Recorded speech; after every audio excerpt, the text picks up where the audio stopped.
Today we're taking a look at Fender's American Professional Classic Jazzmaster. This is a really cool model that Fender introduced back in 1958. I believe it was the first model Fender used the rosewood fretboard on. The guitar I have here has a beautiful dark one with an almost purplish tint, and it feels great. Back in the late 80s, when vintage Jazzmasters weren't so expensive, my brother got a pre-1965 model in Daphne Blue, which I got to play a few times. It was a very nice guitar and had those rich, warm Jazzmaster tones. The unique pickups have a lot to do with that sound. They're single coil pickups that have a flatter, wider coil design than typical single coils. In that, they're similar to P90 pickups, which they resemble physically. To my ear, Jazzmaster pickups have a smoother, more detailed response, and they're reverse wound, so you don't get the typical single coil hum when you're in the middle position. The Jazzmaster's floating tremolo system offered a different approach from the Stratocasters, which I'll talk more about later in this video.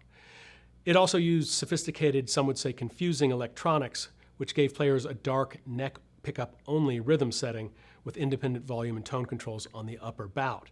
In this American Professional Classic version, these controls are paired back to a simple three-way toggle to switch between the pickups and a master tone and volume control.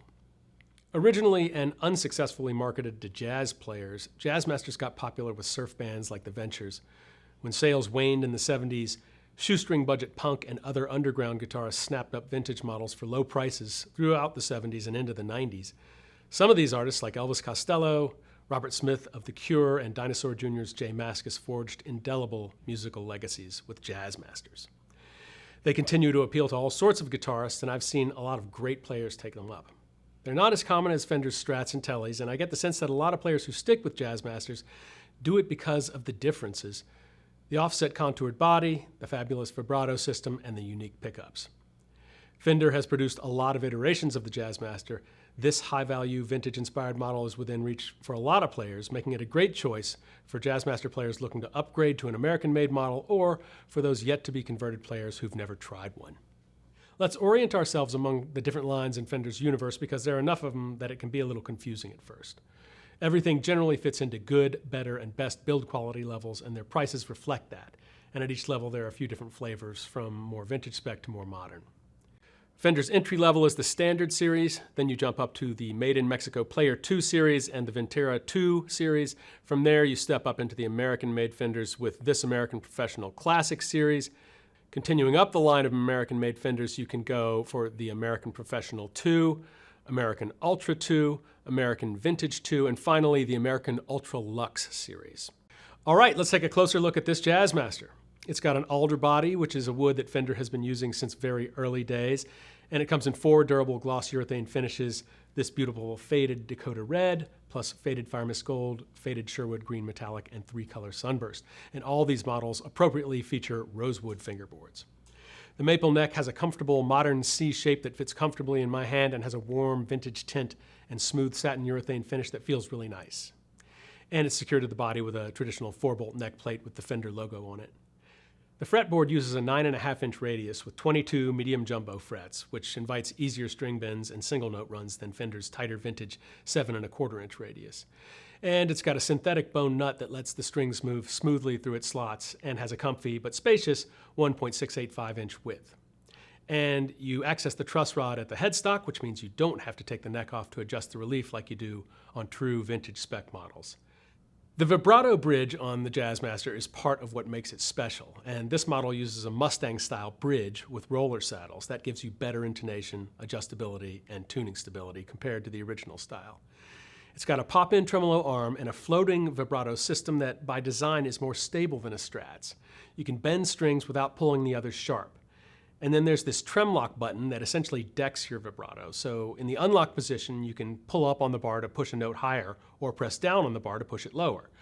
With the button locked, you can only push down. To do that on a Strat, you have to get into the back of the guitar and tighten the spring claw screws. Why would you want to do this?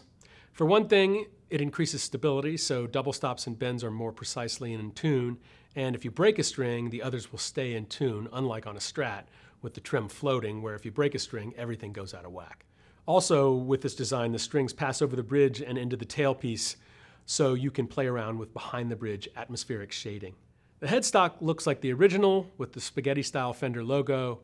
Its vintage-style classic gear tuning machines use the venerable and ingenious split-shaft design where you simply stick the end of the string straight down into the hole, give it a 90-degree bend through one side of the shaft, and tighten it up to tune. These tuner shafts have staggered heights, so each string has the optimum behind-the-nut angle for proper tension. These are Coastline 65 single-coil neck and bridge pickups, which Fender says are slightly overwound to give them a slightly higher output and warmer tone. That makes it easy to dial in rich bloom on the neck pickup, sparkling bite on the bridge, and buttery chirp with both pickups engaged. The tone circuit behind the control plate uses Fender's Greasebucket system, which still cuts high frequencies like a traditional tone circuit, but doesn't add bass. In practice, that means you can still get a usable tone even when you roll the knob all the way down. Okay, let's run through this Jazzmaster's tones in different settings.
This is a really nice guitar. I have a vintage 65 Mustang that I've played for years on tours, in studios, and at home, and with its offset body and rosewood board, this Jazzmaster feels familiar, but it's definitely more of a Cadillac ride with the contoured body, flatter fretboard, and a more versatile vibrato system. Also, the longer 25.5-inch scale lets you get snappier tones. The 65 Coastline pickups are well balanced, and I'd say they deliver what Fender promises, a slightly boosted output and warmer tone. I like that the controls are simplified versus the original Jazzmasters, but if you wanted to modify it to vintage specs, the body routing will accommodate the rhythm circuit. If the past is any guide, this guitar could outlive you and hold or increase its value over time. It comes with a deluxe gig bag with 3 pockets for your cables, strap, extra strings, cheat sheets, and what have you, and it has comfortable shoulder straps so you can throw it on your back, grab your amp, and get to the gig. In my opinion, this American Pro Jazzmaster sits in a pretty sweet spot for what I look for in today's Fender guitars. Great value, specs, and sound with build quality that I know will stand the test of time.